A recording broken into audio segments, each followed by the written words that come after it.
கோடியில ஒருத்தியம்மா கோலமயில் ராணி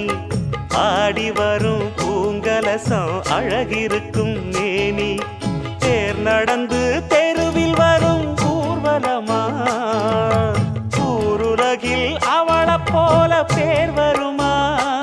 நல்ல பளிங்கு போல சிரிக்கும் மனச பறிக்கும் பவள விரிப்பு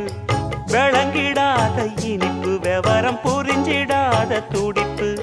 சந்திர ஜோதி வந்தது போல சுந்தர தேவி ஜொலிப்பு கலைவாணியோ ராணியோ அவள்தான் யாரோ சிலை மே